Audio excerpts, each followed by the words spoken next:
Good morning students.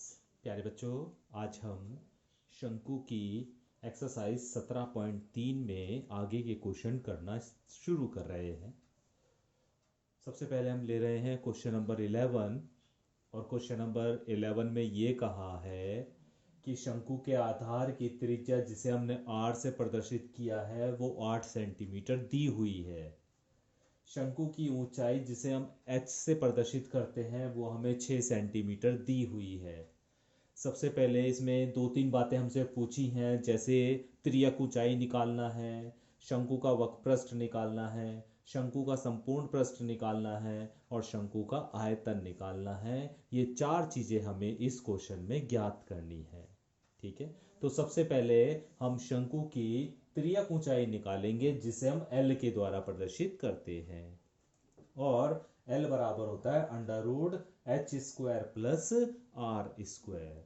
तो h की value आपको पता है h की वैल्यू आपको पता है 6 का स्क्वायर और r की वैल्यू आपको पता है 8 का स्क्वायर। तो 6 का स्क्वायर करेंगे तो 36 आएगा, 8 का स्क्वायर 64 आएगा, जोड़ेंगे दोनों को तो 100 आ जाएगा। और जब 100 का वर्गमूल लेंगे तो वो 10 आ जाएगा। तो इसका मतलब क्या हुआ कि शंकु की जो तिर्यक ऊंचाई है वो आपकी 10 सेंटीमीटर आ जाएगी। अभी प्यारे बच्चों शंकु का वक्रपृष्ठ निकालेंगे और हम जानते हैं कि शंकु का वक्रपृष्ठ होता है पाई आर एल। ठीक है, पाई की जगह पाई ही रखेंगे, आर की जगह आर की वैल्यू यानी 8 और एल की वैल्यू 10 मल्टीप्लाई करेंगे तो ये आ जाएगा 80 पाई वर्ग सेंटीमीटर। ठीक है, तो इस तरह हम शंकु का वक्रपृष्ठ ज्ञात कर सकते हैं। अभी हम शंकु का संपूर्ण पृष्ठ ज्ञात करेंगे और हम जानते हैं कि शंकु का संपूर्ण पृष्ठ बराबर होता है पाई आर आर प्लस एल। ठीक है, आर की जगह आर का मान रख दीजिए 8 सेंटीमीटर और एल की जगह एल का मान रख दीजिए 10 सेंटीमीटर। तो 8 प्लस 10 यानी 18 हो जाएगा। ये इनकी फिर आपस में आप मल्टीप्लाई करेंगे तो ये आ जाएगा आपका 144 पाई वर्ग सेंटीमीटर। तो इस तरह प्यारे बच्चों हम शंकु का संपूर्ण पृष्ठ ज्ञात कर लेंगे। अभी हमें शंकु का आयतन ज्ञात करना है। तो शंकु का आयतन हम जानते हैं बराबर होता है 1/3 पाई आर स्क्वायर एच। तो 1/3 पाई आर स्क्वायर, आर का मतलब कितना है 8 है और जब 8 का स्क्वायर करोगे तो 64 ही आएगा, तो इसलिए मैंने यहाँ पर 64 लिखा हुआ है। इंटू एच, एच है आपका 6।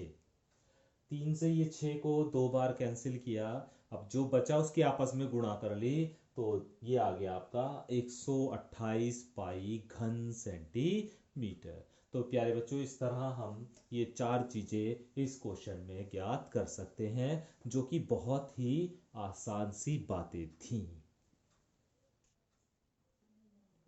क्वेश्चन नंबर 12 प्यारे बच्चों क्वेश्चन नंबर 11 की तरह ही है, एक बार मैं पढ़ देता हूँ। क्वेश्चन नंबर 12 में ये कहा है कि शंकु के आधार की त्रिज्या 7 सेंटीमीटर है और उसकी ऊंचाई 12 सेंटीमीटर है। तो शंकु का आयतन ज्ञात करना है और शंकु का वक्रपृष्ठ ज्ञात संपूर्ण पृष्ठ ज्ञात करना है।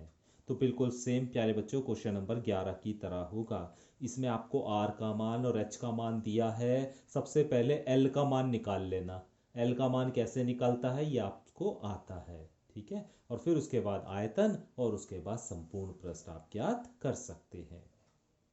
क्वेश्चन नंबर 13 देखिए, और क्वेश्चन नंबर 13 में ये कहा है कि एक शंक्वाकार तंबू, मतलब शंकु के आकार का तंबू है और उसमें जो कपड़ा लगा हुआ है वो 264 वर्ग मीटर है।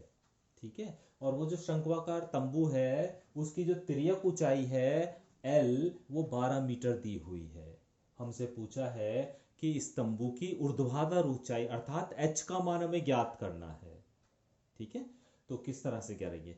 अभी सबसे पहले एक बात मैं बता दूं, जो भी तंबू बना हुआ है उसमें जो भी कपड़ा लगा हुआ है प्यारे बच्चों, शंक्वाकार शंकु के आकार का अगर कोई तंबू बना हुआ है और उसमें जो कपड़ा लगा हुआ है तो वो उसके वक्रपृष्ठ के बराबर होता है। ध्यान रखेंगे इस बात का कि कोई भी शंकु के आकार बना हुआ है और उसे बनाने के लिए हमें कपड़े की ज़रूरत है या उसमें जो कपड़ा लगा हुआ है वो उसके वक्रपृष्ठ के बराबर होता है। तो इसका मतलब क्या हुआ कि शंक्वाकार तंबू का वक्रपृष्ठ 264 वर्ग मीटर है, क्योंकि उसमें जो कपड़ा लगा है वही तो उसका वक्रपृष्ठ है, और कपड़ा उसमें कितना लगा है, 264 वर्ग मीटर, तो उसका वक्रपृष्ठ भी 264 वर्ग मीटर होगा।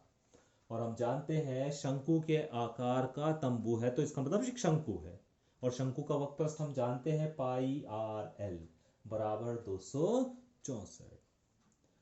पाई आर को यहीं रखो, पाई को भी और एल को भी, एल का मान आपको पता है ना 12 सेंटीमीटर, तो मीटर सॉरी, तो पाई आर और एल की जगह हमने 12 रख दिया और बराबर 264। आर का मान निकाल लीजिए यहाँ से, तो इसे पाई को और 12 को उठा के दूसरी तरफ ले जाओ, तो 264 बटे 12 गुणा पाई हो जाएगा। 12 से 264 को कैंसिल करा तो ये 22 आया, तो हमारे पास आर की वैल्यू आ गई 22 बटे पाई। 22 बटे पाई, पाई का मान रख दो 22 बटे 7, तो 22 नीचे और 7 ऊपर, तो 22 से 22 कैंसिल, आर का मान 7 मीटर आ जाएगा। ठीक है, अभी हमारे पास प्यारे बच्चों एल का मान तो पहले से ही पता है हमें, है ना, आर का मान भी अभी पता चल गया है, हमें तो ऊर्ध्वाधर ऊंचाई ज्ञात करनी है, अर्थात एच का मान निकालना है। तो हम जानते हैं संबंध क्या होता है, एल स्क्वायर बराबर H square plus R square, यही तो संबंध होता है इन तीनों में। तो बस एल की जगह एल का मान यानी 12 का स्क्वायर हो गया, एच का पता नहीं है इसलिए एच स्क्वायर रहा, प्लस आर की जगह आर का मान यानी 7 का स्क्वायर। ठीक है, तो 12 का स्क्वायर 144 और 7 का स्क्वायर 49, और उसे उठा के इधर ले आओ तो ये माइनस का 49 हो जाएगा और बराबर एच स्क्वायर बच जाएगा। इसे घटाया तो ये 95 बच गया, बराबर एच स्क्वायर, तो एच बराबर आ गया अंडर रूट 95 मीटर। तो ऊर्ध्वाधर ऊंचाई जो हो गई प्यारे बच्चों उसकी, वो हो गई अंडर रूट 95 मीटर। ठीक है, तो इस तरह हमने उसकी ऊर्ध्वाधर ऊंचाई ज्ञात कर ली है। क्वेश्चन नंबर 14 देखिए प्यारे बच्चों। क्वेश्चन नंबर 14 में ये कहा है एक शंकु के आकार का तंबू है, शंक्वाकार तंबू है जिसका आयतन हमें, शंक्वाकार तंबू का आयतन हमें दिया हुआ है 1232 घन मीटर, और उसके आधार का क्षेत्रफल जिसे हम पाई आर स्क्वायर के द्वारा प्रदर्शित करते हैं, ये आपको पहले से ही पता है। क्यों करते हैं, क्योंकि शंकु का जो आधार है वो वृत्त के आकार का होता है, और वृत्त का जो क्षेत्रफल होता है वो पाई आर स्क्वायर होता है। तो इसलिए आधार का जो क्षेत्रफल है जिसे हम पाई आर स्क्वायर कहते हैं वो बराबर दिया हुआ 154 वर्ग मीटर। अब ये कहा है इन्होंने क्वेश्चन में कि शंक्वाकार तंबू में कितना कैनवस लगा हुआ है। वही बात जो मैंने अभी आपको बताई थी, कैनवस का मतलब तंबू को बनाने के लिए जो विशेष कपड़ा लगाया जाता है वो कैनवस होता है। उस कैनवस की नाप निकालनी है कि कितना कैनवस लगेगा। और अभी अभी मैंने आपको बताया था प्यारे बच्चों कि शंकुआकार तंबू अगर हमें बनाना है तो उसमें जो कपड़ा लगता है वो उसके वक्रपृष्ठ के बराबर होता है। तो इसका मतलब क्या है कि हमें शंक्वाकार तंबू का वक्रपृष्ठ निकालना है, जितना वक्रपृष्ठ आएगा उतना ही उसमें कपड़ा लगेगा।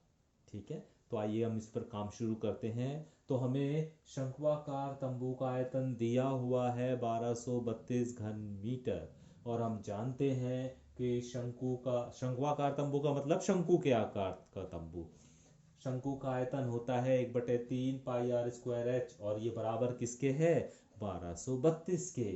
तो 1/3 इंटू पाई आर स्क्वायर, ध्यान दीजिएगा यहाँ पर pi r square, pi r square, और इसकी जगह हम 154 रख सकते हैं क्योंकि पाई आर स्क्वायर 154 दिया हुआ है, तो इस पाई आर स्क्वायर की जगह 154 रख दिया इंटू एच, और बराबर 1232। इस एच का मान निकालने के लिए हमें 3 को भी और 154 को भी दूसरी तरफ ले जाना होगा, तो एच बराबर आ जाएगा 1232 गुणा 3 और बटे 154।